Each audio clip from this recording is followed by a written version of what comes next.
ఈరోజు రాష్ట్ర వ్యాప్తంగా వామపక్ష విద్యార్థి సంఘాలు పీడీఎస్యూ ఎస్ఎఫ్ఐ ఆధ్వర్యంలో ఈ బంద్కు పిలుపునివ్వడం జరిగింది.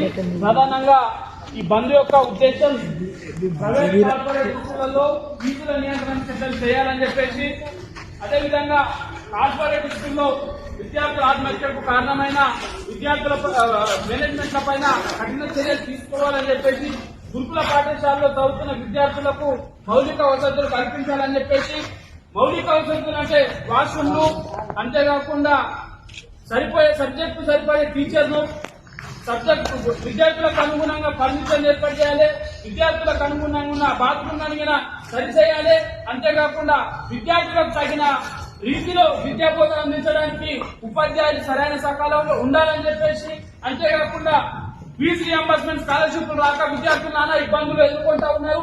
వీటిని సకాలంలో అందించాలని చెప్పేసి, ప్రైవేట్ కార్పొరేట్ స్కూళ్లలో మౌలిక వసతులు కల్పించి విద్యార్థులకు నాణ్యమైన విద్యా బుద్ధులు నేర్పించే గురువులను ఏర్పాటు చేయాలని చెప్పేసి ఈరోజు వామపక్ష విద్యార్థి సంఘాల ఆధ్వర్యంలో ఈ బంద్కు పిలుపునివ్వడం జరిగింది. ప్రధానంగా విద్యార్థులు ఎదుర్కొంటున్న సమస్యలను మనం చెప్పాలంటే గవర్నమెంట్ చెప్పాలి. ఎవరు చెప్తారు? గవర్నమెంట్ చెప్పాలంటే ఒక మంత్రి ఉండాలా లేదా?